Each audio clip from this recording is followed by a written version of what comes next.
Good morning po. Tayo po'y mag-aral ng salita ng Diyos. Aklat po ng Isaias, chapter 40, verse 28 hanggang 31. Hindi ba ninyo nalalaman, di ba ninyo naririnig na itong si Yahweh ang walang hanggang Diyos, ang siyang lumikha ng buong daigdig, hindi siya napapagod. Sa isipan niya'y walang makakaunawa. Ang mga nahinghina, mga napapagod ay kanyang pinapalakas. Kahit na ang mga kabataan ay napapagod at nanlulupaypay, ngunit muling lumalakas at sumisigla ang nagtitiwala kay Yahweh. Lilipad silang tulad ng mga agila, sila'y tatakbo ngunit hindi mapapagod. Sila'y lalakad ngunit hindi manghihina. Pagkakaroon ng kaisipang may pananampalataya. So sa panahon natin ngayon, madaling sabihin na kaya mo yan. Pero sa totoo po, maraming tao ngayon ang pinanghihinaan na ng loob. Bakit po? Kasi nakikita natin yung mga nagaganap sa ating paligid at ang masakit pa niyan, tayo mismo naaapektuhan po mismo mga Kristiyano ng mga nangyayari po sa ating bayan, sa ating paligid at sa buong mundo. Ngayon, mahalaga na mabuo sa atin yung pagiging faith-minded mga kapatid. Po? Kasi sa ating pag-iisip po, natutulungan tayo ng pananampalataya. At yun nga pong sinasabi ng 2 Corinthians chapter 10 verse 3 to 5 na tayo kahit tayo po ay nasa mundong ito, hindi tayo nakikipaglaban katulad ng mga taga-sanlibutan. Ibig sabihin yung ating pag-iisip ay kakaiba sa kanila dapat. At ang mahalaga po dyan, lahat ng mga pangangatuwiran nating mali at yung mga kaisipan na mali ay patuloy nating itinutuwid sa pamamagitan po ng pagkaunawa natin ng salita ng Diyos. At malinaw po sa 2 Corinthians chapter 5 verse 7 na dapat po tayo ay nabubuhay ng may pananampalataya. We walk by faith, not by sight. Kaya ito pong Isaiah 40 verses 28 to 31, challenge po sa atin ito Kasi talagang darating yung panahon na manghihina tayo, mapapagod tayo, manlulupaypay tayo. Pero alam niyo po ba na pwede tayong humingi sa Panginoon ng relief? Alisin yung kapaguran natin. Bigyan tayo ng kapahingahan. Sa stress, sa anxiety, sa mga nangyayari sa mundong ito. Yan ang ipinapangako ng Panginoon sa Matthew 11 verse 28 na pwede tayong lumapit sa Kanya, tayong nabibigat ang lupa. At sa John 14 verse 27, pwede nating hingin yung kapayapaan na ipinangako niya. At ang sabi niya rito, do not let your hearts be troubled and do not be afraid.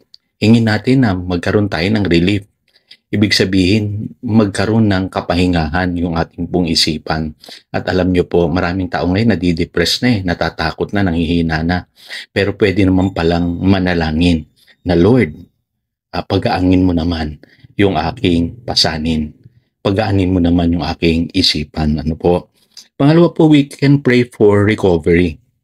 Hindi po madali. Marami tayong mga pinagdaanan. Yung iba nga po talagang nakaranas pa ng mga trahedya sa buhay, kalamidad, Pero sa Biblia po dapat matuto po tayong manalangin, Yun ang pangako ng 2 Chronicles chapter 7 verse 14.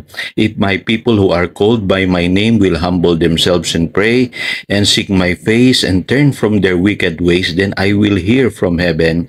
I will forgive their sin and will heal their land. So, ibig sabihin, kung ang isang tao naman pala ay lalapit sa Diyos, magsisisi, magbabalik loob, andyan ang Diyos nagpapagaling. Alam niyo po, kayang mag-restore ng Lord ng buhay.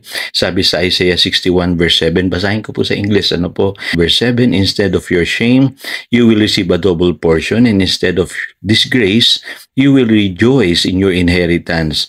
And so you will inherit a double portion in your land, and everlasting joy will be yours. So pwede po tayong makarecover kahit po may nangyari sa ating hindi maganda. We can pray for restoration.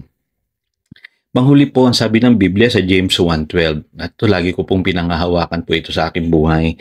Yung sinasabi rito na blessed is the one who perseveres under trial, because having stood the test, that person will receive the crown of life that the Lord has promised to those who love Him. So tayo mga dumadaan sa mga problema at pagsubok, magpatuloy lamang tayong maging tapat. Mananalig tayo palagi sa Diyos. Yun pong ibig sabihin niyan. Nagpipersevere tayo sa buhay.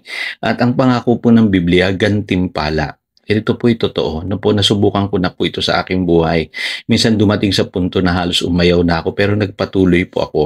Pero nung ginawa ko po 'yun, nakamit ko po yung mga ipinangako ng Diyos sa aking buhay. Minsan kasi do'n sa puntong halos bibigay na tayo, ang lapit-lapit na pala ng gantimpala. Kaya dapat po 'wag tayong aayaw sa buhay na ito.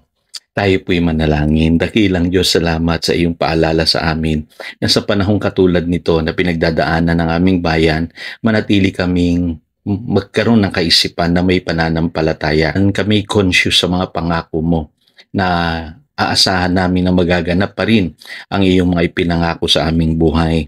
Bibigyan mo ng kagaangan, relief yung aming pong mga isipan. Bibigyan mo kami ng kapayapaan, i-restore mo kami, tigit sa lahat, gagantimpalaan mo ang iyong mga anak.